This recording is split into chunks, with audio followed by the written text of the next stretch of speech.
We are a little more than 60 days out from inauguration, and President-elect Biden is looking to fill key administration posts. CBS News has learned Tony Blinken has emerged as the frontrunner to be Biden's Secretary of State. Blinken is a top advisor to the president-elect on global issues.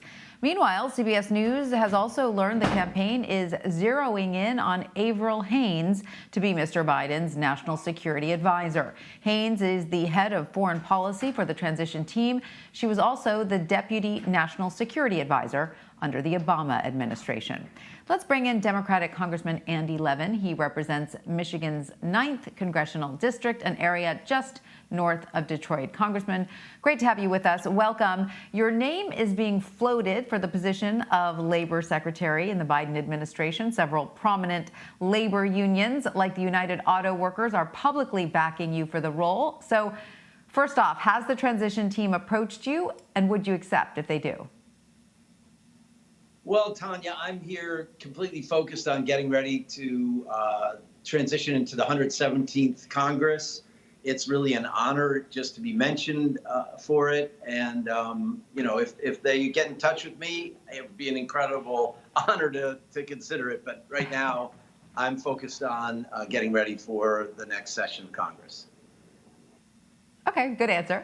So obviously, the person who ultimately becomes Mr. Biden's labor secretary is going to have to deal with the issue of worker relief related to the coronavirus. So, Congressman, Yes. Lawmakers are in a stalemate over a new financial bill, aid bill. Millions of people are clearly suffering economically. What do you think that both sides need to do to come together to get something done? Well, Tanya, we in the House have passed bills repeatedly. On May 15th, we passed the HEROES Act that would have re-upped unemployment insurance, gotten fresh checks to every American family, helped renters and landlords and homeowners and local governments and on and on. And then on October 1st, we passed a modified version of that that cut it by over $1 trillion to meet the Senate at halfway. So we are here, ready to go. I just don't know what to tell you. It's a tragedy that we cannot get the Republicans in the Senate and the White House to come to agreement with us. We are really ready to negotiate. We are not standing on ceremony, and we don't have hard and fast, rules. We want to get something done here for the American people, ASAP. With so many people suffering. And of course, Congressman, you are the deputy whip of the Progressive Caucus. You've been a strong advocate Yes. for labor rights for much of your career.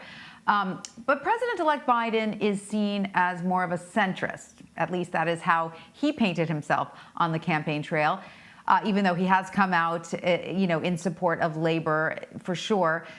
So how confident are you, though, that the next president will be able to collaborate with your wing of the party? I'm really confident about it, Tanya. First of all, Joe Biden is the working class champ from Scranton. He is going to be a tremendously pro-worker and pro-working family president. He came out for $15 an hour for all American workers. In the state of Florida, Donald Trump may have won by 50 and a few. $15 an hour won 60-40. In Nebraska, 83% of voters voted to stop excessive payday lending, interest rates.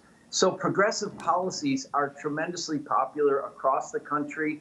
And Joe Biden did a masterful job of reaching out to progressives. His task forces with Senator Biden on climate, on health care, on issues across the board really energized progressives, got them out to the polls, and helped him become the president-elect. So I think he's really on the right path. Mm-hmm.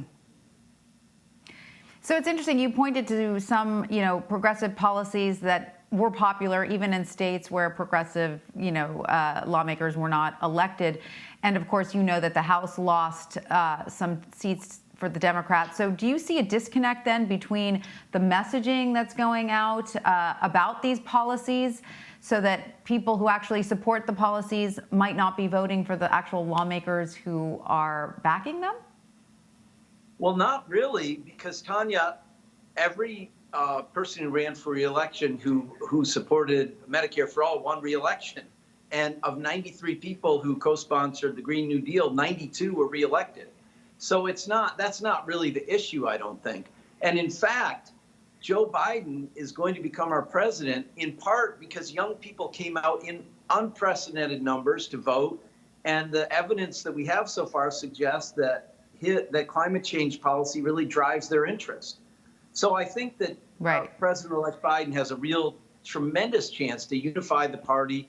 And, on our side in the House, we are vigorously debating a way forward, while on the Republican side, they're not accepting the results of the election, and they're not coming together to negotiate a new coronavirus aid package. So you tell me which side is in disarray.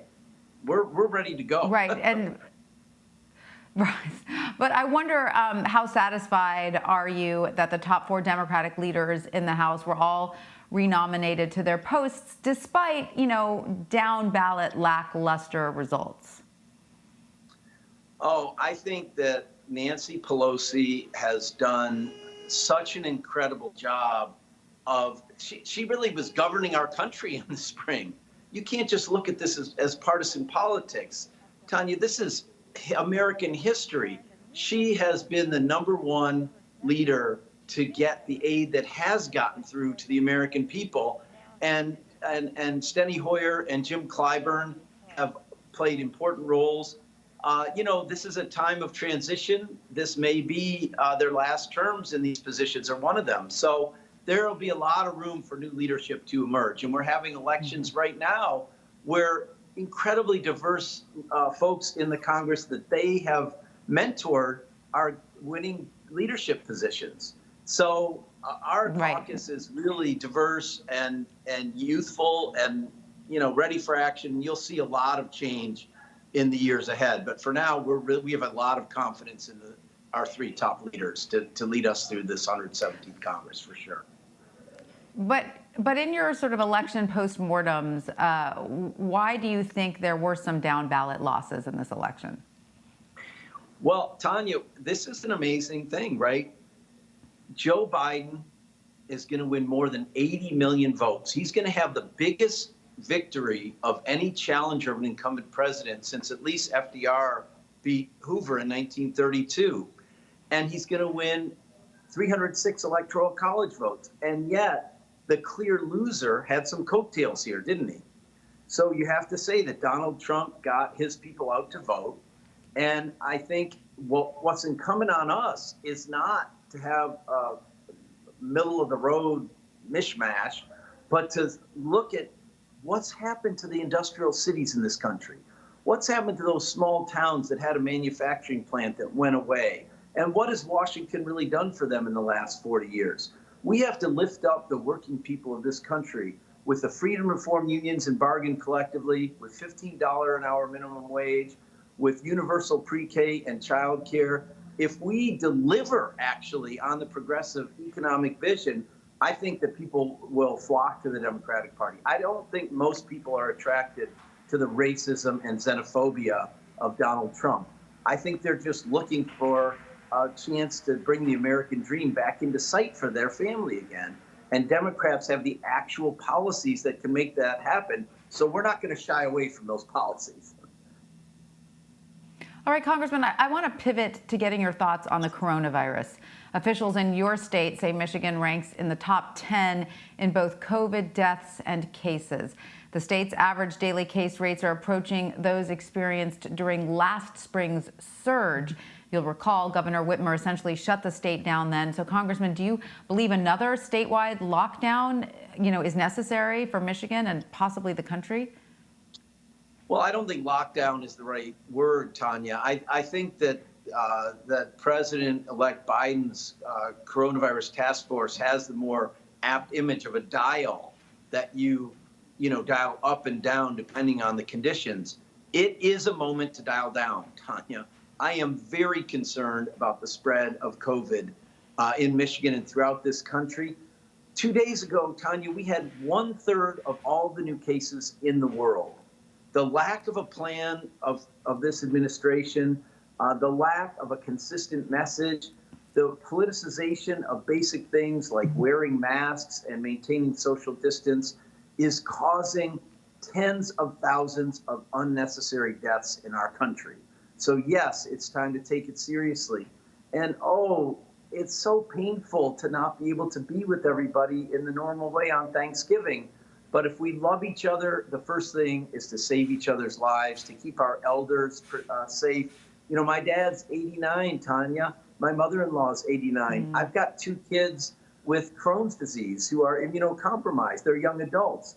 Every American family has this.